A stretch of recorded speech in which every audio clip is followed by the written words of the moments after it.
This video was made possible by CuriosityStream. When you sign up at the link in the description, you'll also get access to Nebula, the streaming video platform that HAI is a part of.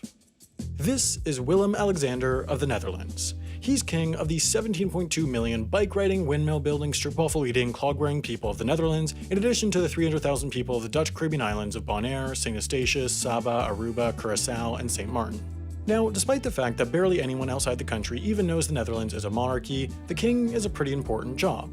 Willem-Alexander is the head of state and has far-reaching powers into different branches of the Dutch government. In practice though, sort of like the Queen of the UK, he largely stays out of politics. You see, the monarchy of the Netherlands is pretty low-key. In his youth, Willem-Alexander was known in the media as Prince Pils. That's Pils with one L in reference to his affinity for Pilsner beer, in addition to other large quantities of alcohol consumed during his time at the University of Leiden. Eventually though, he graduated and got interested in the best beverage of all, water. Seriously, everything you read on him mentions his keen interest in water management, which sounds like an innuendo for bladder control, but it's actually not. Eventually though, in 2013, his mom quit her job, and thanks to nepotism, he, of course, walked his way into the exact same position. They even threw this big party for him on his first day. Now King Willem-Alexander is known for his casual style of monarchy. He never wears his crown, nobody calls him His Majesty, his daughters, who are princesses, go to public school, he has his own Instagram account, and he even turns his throne around and sits in it backwards in order to seem cool and approachable to the kids. Since long before his current job though, Willem-Alexander has held another job, as an airline pilot.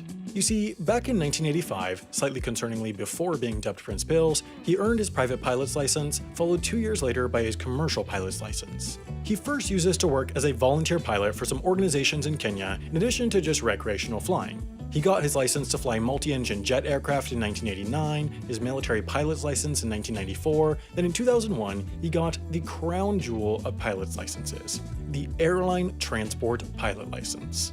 That's the license you need to fly big boy airplanes with passengers in the back, and so, soon after, Willem-Alexander started doing just that. Now, how or why exactly this arrangement started is a bit unclear, but sometime in the early 2000s, somehow, then Prince Willem-Alexander strutted over to KLM and cashed in his I'm a Prince card to negotiate a deal to work for them as a part-time pilot.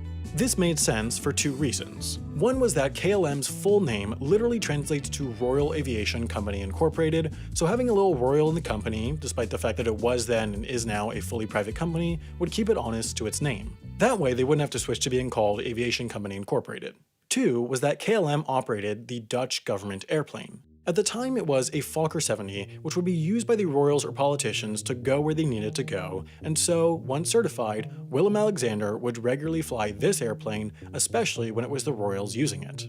The hours of flying he got from this government airplane alone, though, weren't enough to maintain his pilot's license, so eventually he started flying regular passenger flights too. He worked for KLM Cityhopper, the airline subsidiary, flying the Fokker 70 to glamorous places all around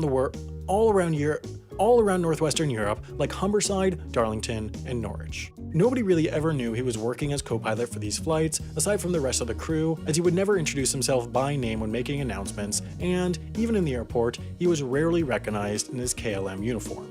He flew a few times a month all throughout the 2000s and continued to do so even after he became king.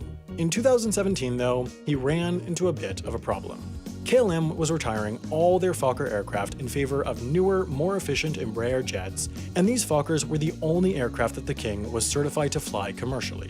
This was an even bigger issue for the Dutch government, whose plane, the Fokker 70, could no longer be operated by KLM as they would no longer have pilots or mechanics for the plane. They therefore made the decision to buy a Boeing 737 business jet, which was better equipped for longer trips, which it turns out the Dutch have to do a lot to catch up with all the places they accidentally colonized back in the day. So, Willem-Alexander made the decision to go through the long, expensive process of getting type rated for the 737 and, once done, started flying 737s for KLM. This would take him to much further flung destinations all around Europe and sometimes further. While it was always a sort of open secret, he revealed this side gig of his to the press in 2017, which resulted in quite a lot of attention. While he apparently flies about twice monthly, his last confirmed sighting was in late 2018 when he worked as a co-pilot on a KLM flight to and from Istanbul, or as the cool kids call it, Constantinople. Speaking of which, if you want to learn more cool kid words, it's not called the Battle of Normandy, It's called Operation Overlord, at least in the Allies' codename system. The logistics of landing a fighting force strong enough to take back Europe on a few French beaches were immense, but that's exactly what Brian from Real Engineering's new Nebula original is about: the logistics of D-Day. This is just one of many original series available on Nebula, which is, of course, the streaming site built by myself and plenty of other creators. Nebula is now available for free when you sign up for a subscription at CuriosityStream, the streaming site home to thousands of top-quality documentaries, nonfiction shows, and more. CuriosityStream has long been recognized as a top streaming site for those who love learning, and now the addition of Nebula with their subscription makes it a fantastic deal. By signing up for a yearly subscription at curiositystream.com/HAI, which is just $20, you'll also get a free Nebula subscription, and you'll also be doing your part in supporting independent creators.